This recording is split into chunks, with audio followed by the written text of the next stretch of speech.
Hello class 5th. Welcome back in your own channel Vidya Niketan and I am Sunita Srivastav.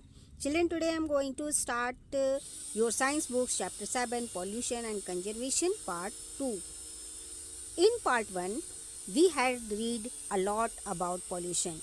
We had learned what is pollution, how many pollution are there, how the environment affected due to pollution.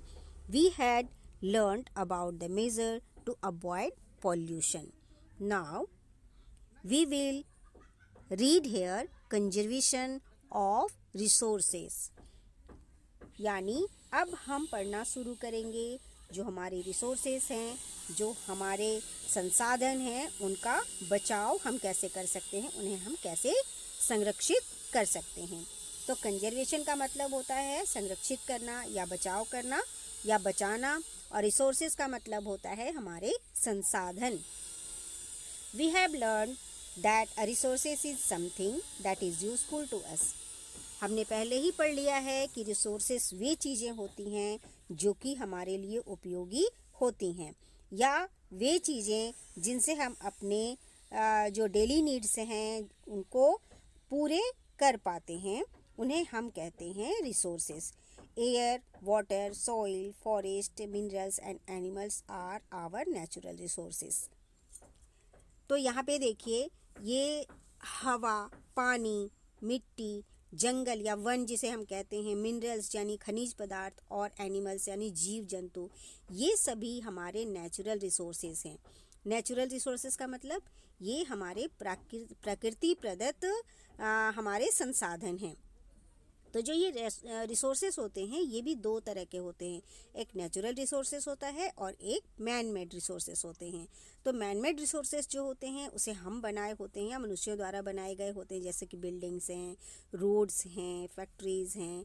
तो इस तरह की चीज़ें जिन्हें मनुष्यों ने बनाए हैं उन्हें मैन मेड रिसोर्सेस कहते हैं. और ये हमारे नेचुरल रिसोर्सेस हैं क्योंकि ये हमें नेचर ने गिफ्ट किया है, नेचर से ये हमें मिले हैं, नेचुरली मिले हैं, इन्हें हमने नहीं बनाया. तो हवा, पानी, मिट्टी, जंगल, खनिज पदार्थ और जो जानवर हैं ये हमारे नेचुरल रिसोर्सेस हैं. We must use these resources carefully and conserve them. हमें इन संसाधनों का बहुत ही ध्यानपूर्वक इनका उपयोग करना चाहिए और इन्हें हमें कंजर्व करना भी चाहिए, यानी इनका हमें संरक्षण भी करना चाहिए, बचाना भी चाहिए. Conservation is the use of resources in such A way that it protect them from being used up completely. Conservation यानी संरक्षण. संरक्षण क्या होता है? संरक्षण का मतलब होता है कि रिसोर्सेज का यानी संसाधनों का हम इस तरह से उपयोग करें कि वो पूरी तरह से ख़त्म ना हो जाए. Resources are of two types. ये जो रिसोर्सेज हैं ये दो तरह के होते हैं, रीन्यूएबल एंड नॉन रीन्यूएबल. यानी एक तो रीन्यूएबल हैं जिन्हें हम रीन्यू कर सकते हैं, जिन्हें हम प्रतिस्थापित कर सकते हैं, और एक नॉन रीन्यूएबल हैं जिन्हें हम दोबारा प्राप्त नहीं कर सकते हैं. तो हम सबसे पहले पढ़ेंगे रीन्यूएबल रिसोर्सेज के बारे में. Renewable resources are those resources that can be replaced as they are constantly being used up. Air, water, soil, forest, animal, etc. are renewable resources. तो renewable resources वे resources होते हैं जिन्हें हम दोबारा उपयोग में ला सकते हैं या जिन्हें हम प्रतिस्थापित कर सकते हैं क्योंकि इनका उपयोग हम कर रहे होते हैं. हवा, पानी, मिट्टी, जंगल या वन जिसे हम कहते हैं, जीव जंतु, ये सभी हमारे रीन्यूएबल रिसोर्सेस कहलाते हैं. Some ways to conserve renewable resources are. हालांकि रीन्यूएबल रिसोर्सेस को हम दोबारा प्राप्त कर सकते हैं, लेकिन इसका अर्थ ये नहीं है कि हम इन रिसोर्सेस को ना बचाएं, इनका कंजर्वेशन हम ना करें. तो हम किस तरह से रीन्यूएबल रिसोर्सेस का कंजर्वेशन कर सकते हैं? हम इस तरह से कुछ तरीके हैं जिनका हम अगर ध्यान रखें तो हम अपने रीन्यूएबल रिसोर्सेज को भी बचा सकते हैं. जैसे air can be conserved by not polluting it, keeping air clean and planting more trees are ways that help to protect air. यानी हवा को प्रदूषित ना करके उनका संरक्षण किया जा सकता है। हवा को साफ और स्वच्छ रखना और ज़्यादा से ज़्यादा पेड़ लगाना, ऐसे 2 तरीके हैं जो कि हवा को संरक्षित कर सकते हैं, हवा को बचाने में मदद कर सकते हैं। दूसरा है water can be conserve by ensuring that we are not wasting this useful resources, preventing leakage of water from taps and water pipes, storing water, using rainwater, and treating wastewater to remove impurities are some ways of conserving water. पानी जो कि बहुत ही बहुमूल्य है, तो उसको हमें व्यर्थ नहीं करना चाहिए। हमें यह सुनिश्चित करके कि हम उस उपयोगी संसाधन को बर्बाद नहीं कर रहे हैं, हम पानी का संरक्षण कर सकते हैं। नलों व पानी के पाइपों से पानी के रिसाव को, जो टपकते रहते हैं या जो बहते रहते हैं यूं ही, उस रिसाव को रोककर पानी को स्टोर करके, जो वर्षा जल होता है, जो बारिश का पानी होता है, उनको हम स्टोर कर सकते हैं और इस तरह से हम जल का उपयोग कर सकते हैं। जल की अशुद्धियों को दूर करने के लिए हम उनका जो वेस्ट वाटर होते हैं उनका ट्रीटमेंट करते हैं और फिर इस तरह से हम उस पानी को दोबारा प्रयोग में ला सकते हैं। जैसे मान लीजिए कि हमारे किचन का पानी है, तो हम उस किचन के पानी को अगर अपने किचन गार्डन में यूज़ कर लें तो पेड़ पौधों को वो पानी मिल जाएगा और इस तरह से हम पानी को बचा भी सकते हैं और उसका दोबारा उपयोग भी कर सकते हैं। ठीक इसी तरह से अगर हम फलों और सब्जियों या घर के दाल चावल को धोने के लिए जिन पानी का उपयोग करते हैं, अगर उस पानी को हम ना फेंकें और उसे गमलों में डाल दें, तो इस तरह से भी हम पानी का बचाव कर सकते हैं और हम कुछ पानी अवश्य ही संरक्षित कर सकते हैं। नेक्स्ट है हमारा soil can be conserve by preventing soil erosion and keeping the soil fertile. Some method that prevent soil erosion are growing more trees, crop rotation and not allowing overgrazing by animal. तो जो मिट्टी का कटाव होता है, मिट्टी के कटाव को रोककर और उनकी उर्वरता, जो उनकी फर्टिलिटी होती है, जो जिनसे मिट्टी उपजाऊ बनता है, उनकी उर्वरता को हम अगर बनाए रखें तो इस तरह से हम मिट्टी का संरक्षण कर सकते हैं। जैसे अगर हम बहुत सारे पेड़ पौधे लगाते हैं तो क्या होता है कि उनकी जो जड़ें होती हैं वो मिट्टी को जकड़ कर रखती हैं और इस तरह से तेज़ हवा या पानी उस फर्टाइल सॉइल को उड़ाकर या बहाकर नहीं ले जाते हैं और इस तरह से सॉइल इरोजन नहीं होता और हमारी मिट्टी बची रह जाती है। और आपको जैसे कि पता ही है कि मिट्टी का जो ऊपरी परत होता है वही उपजाऊ होता है, तो इस तरह से हम मिट्टी, जो उपजाऊ मिट्टी है, उसे हम बचा सकते हैं। तो कुछ तरीके जो कि मिट्टी के कटाव को रोकते हैं वे हैं अधिक से अधिक पेड़ लगाना, फसल चक्र अपनाना। फसल चक्र क्या होता है? जैसे एक फसल जब खेतों में उग जाते हैं तो लोग उन्हें काटकर फिर खेत को ऐसे ही छोड़ देते हैं, तो हमें खेतों को खाली नहीं छोड़ना चाहिए, बल्कि जब एक फसल पूरी हो जाती है तो उन्हें काटने के बाद हमें उस खेत में दोबारा कोई ना कोई फसल लगा देनी चाहिए। इससे क्या होता है कि पेड़ पौधे उस मिट्टी को जकड़ कर रखते हैं और इससे इस तरह से मिट्टी का कटाव नहीं होता है, खेत हमारे खाली नहीं रहते हैं। इसके अलावा जानवरों द्वारा अधिक चराई को भी हमें रोकना चाहिए। जब जानवर कई बार एक ही जगह पर चरते हैं तो उससे क्या होते हैं, उस जगह के जो घास या छोटे छोटे पेड़ पौधे होते हैं वो ख़त्म हो जाते हैं और इससे मिट्टी का कटाव हो जाता है। तो अगर हम एक ही जगह पर पशुओं की चराई को रोकें तो क्या हो सकता है, तभी हम मिट्टी की का जो सॉइल इरोजन है उसे हम बचा सकते हैं और इस तरह से हम अपनी मिट्टी का संरक्षण कर सकते हैं। Forests are valuable resources that can be conserved by preventing deforestation or large-scale cutting of trees. Afforestation or planting more trees is the best way to conserve forest. Forest, जंगल हमारे लिए बहुत ही वैल्यूएबल हैं, बहुत ही मूल्यवान हैं, मूल्यवान संसाधन हैं। इसलिए हमें अपने वनों को, अपने जंगलों का भी संरक्षण करना चाहिए। इसका सबसे अच्छा तरीका ये है कि हमें डिफॉरेस्टेशन, आजकल क्या हो रहा है, लगातार डिफॉरेस्टेशन हो रहा है। डिफॉरेस्टेशन क्या होता है, बहुत ही लार्ज स्केल पर जब पेड़ों की कटाई की जाती है, बहुत बड़े पैमानों पर जब पेड़ों की कटाई की जाती है, तो इसे हम डिफॉरेस्टेशन कहते हैं। तो आजकल लोग अपने स्वार्थ की पूर्ति के लिए, जैसे रोड बनाना, बिल्डिंग बनाना, होटल्स बनाना, इन सभी कामों के लिए लोग अंधाधुंध लार्ज स्केल पर पेड़ों की कटाई कर रहे हैं, जिसकी वजह से लगातार वन या जंगल समाप्त होते जा रहे हैं। तो एक बहुत अच्छा तरीका है हमें अपने जंगलों को बचाने का कि हम एफोरेस्टेशन करें, यानी कि पेड़ पौधे लगाएं। और बहुत सारे पेड़ पौधे लगाने जो तरीका है, ये सबसे अच्छा उपाय है हमें अपने जंगलों को बचाने का, और इस तरह से हम अपने जंगल का संरक्षण कर सकते हैं। चलिए आगे बढ़ते हैं। और आप यहाँ पे देख सकते होंगे कि जिस तरह से आपके स्कूल में भी कभी कभी होता होगा ना, वृक्षारोपण का कार्यक्रम चलता है जिनमें आप वृक्षों को लगाते हैं।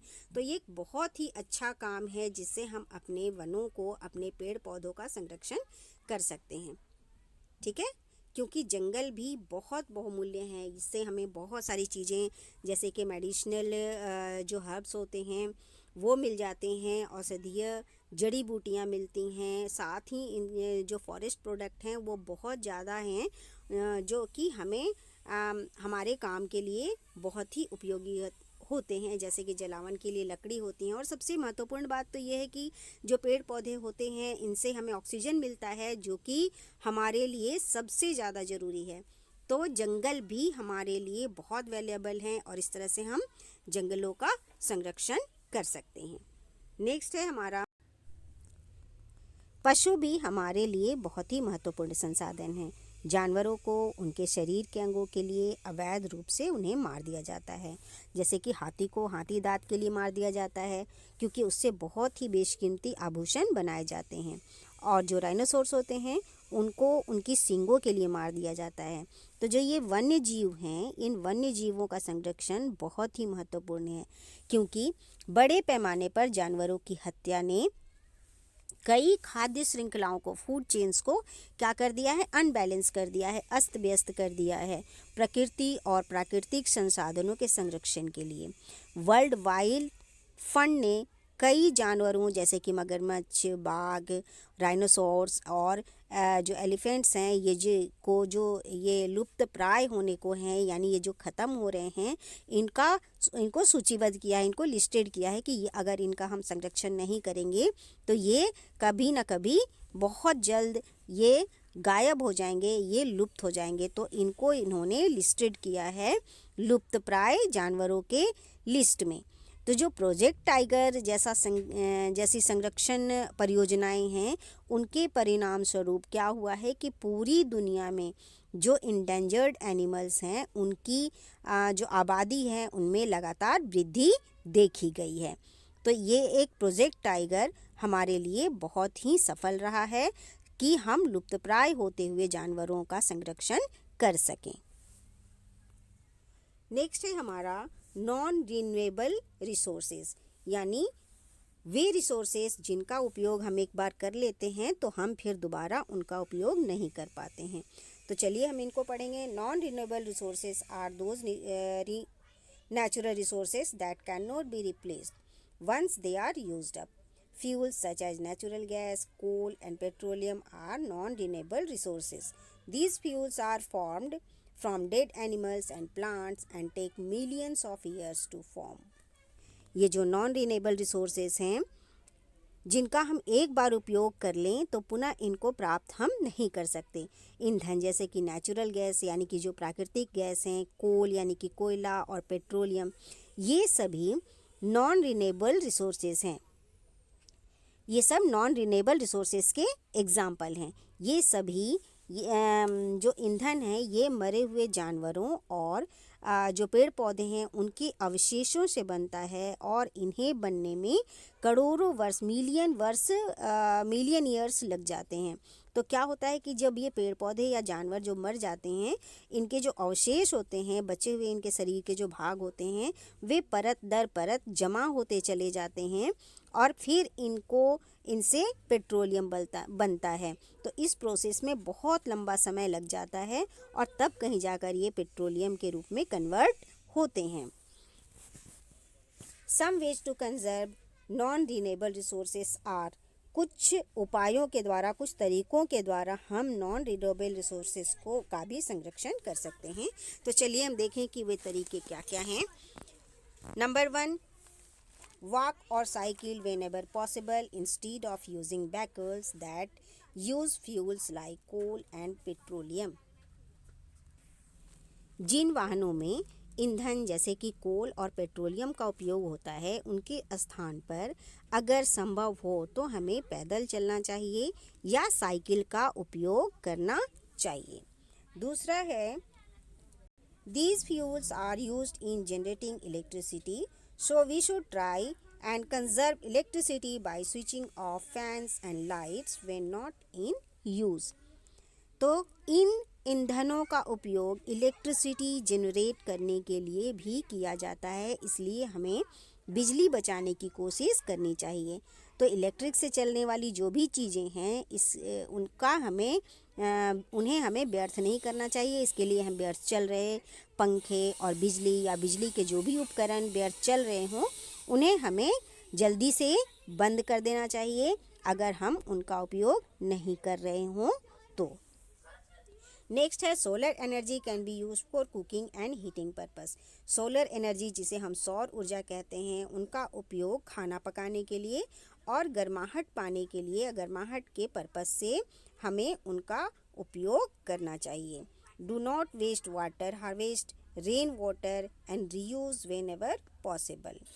हमें कभी भी पानी को व्यर्थ बर्बाद नहीं करना चाहिए। हमें रेन वाटर का यानी वर्षा जल का संचयन करना चाहिए और उनका अगर पॉसिबल हो, अगर संभव हो तो उनका दोबारा उपयोग में उन्हें लाना चाहिए।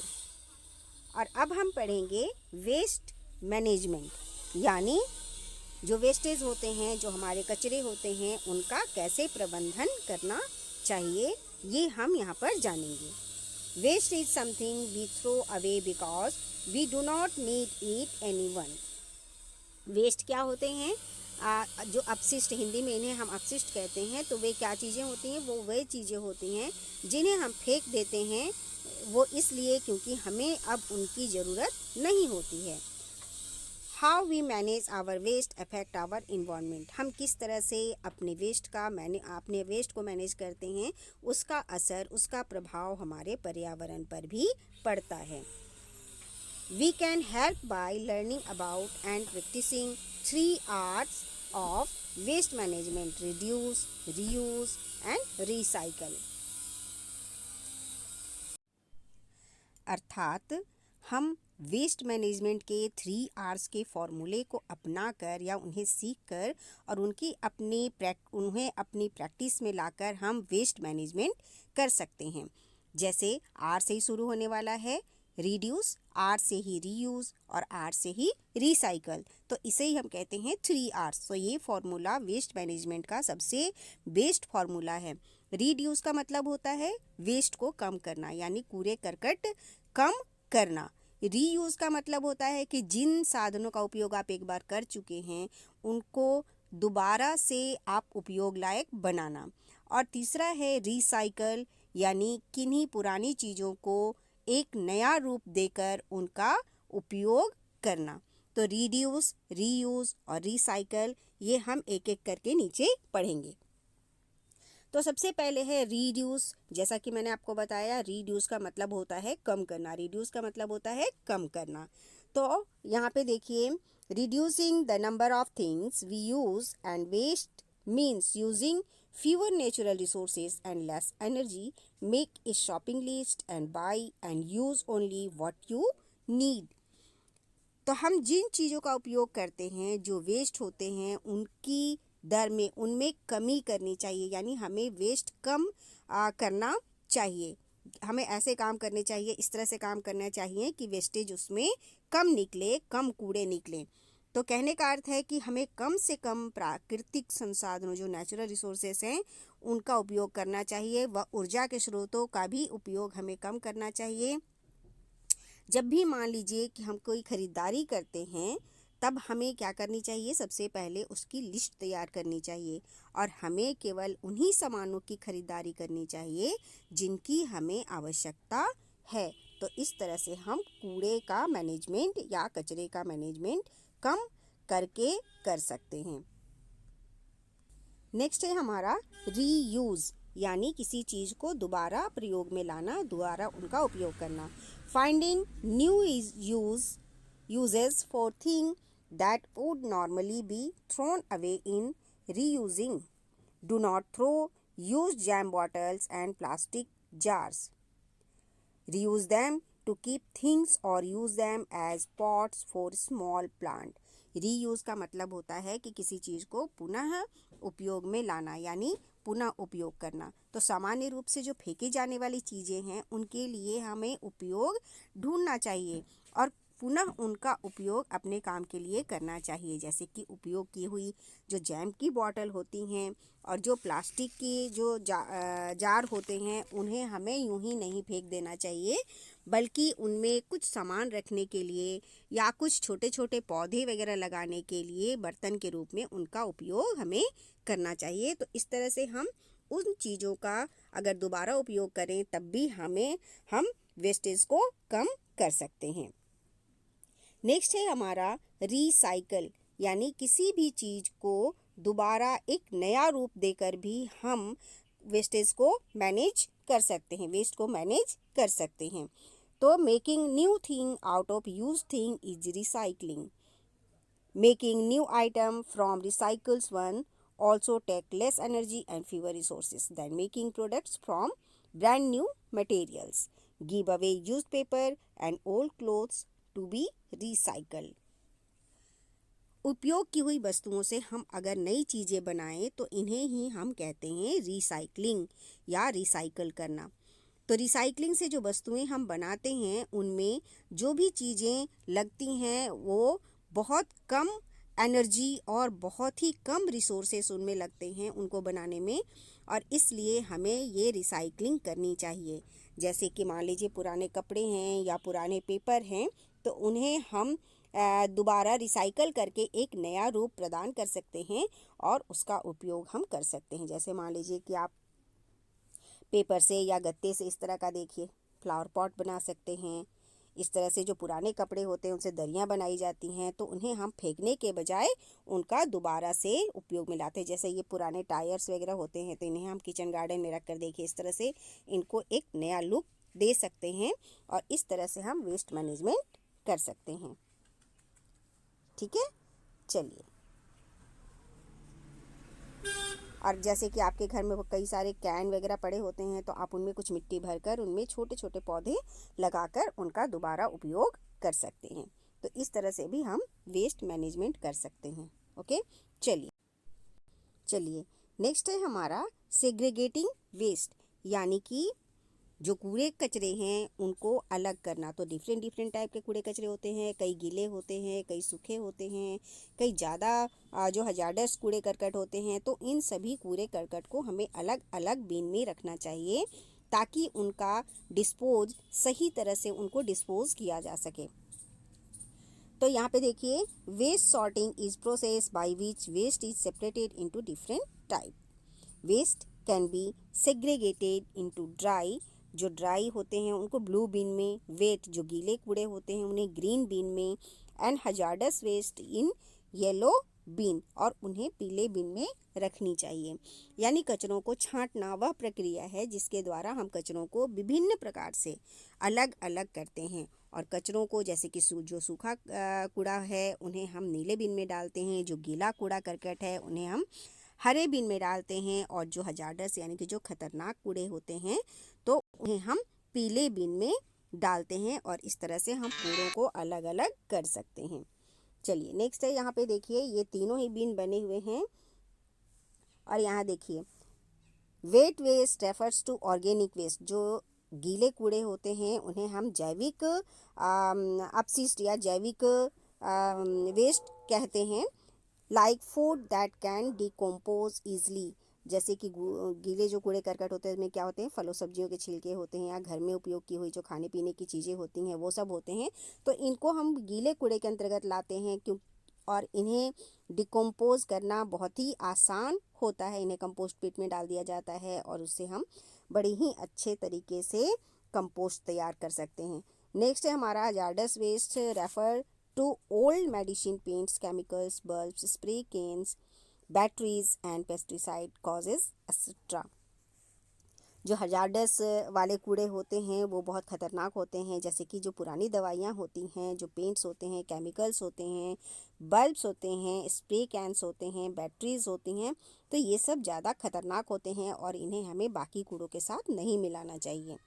ओके, चलिए नेक्स्ट है हमारा dry waste includes wood, metals and glass. जो ड्राई वेस्ट होते हैं हमारे, वो लकड़ियों से संबंधित जो लकड़ियों के कटे फटे हिस्से या जो हम यूज़ नहीं करते हैं उन लकड़ियों के हिस्से हो सकते हैं। मेटल्स यानी कि धातु, जो पुराने धातु वगैरह होता, धातु की चीज़ें जो बनी हुई होती हैं वो सभी, या शीशे की जो टुकड़े वगैरह होते हैं वे सभी हमारे ड्राई वेस्ट में आते हैं और उन्हें हमें डालना चाहिए ब्लू बिन में।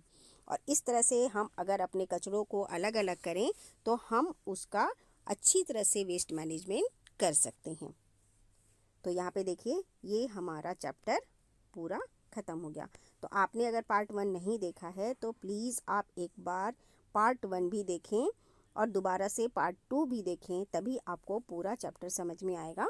और हम मिलते हैं अब नेक्स्ट वीडियो में इसी चैप्टर के क्वेश्चन आंसर और बुक की बैक एक्सरसाइज के साथ। तब तक आप अपना ध्यान रखें और अपनी पढ़ाई जारी रखें।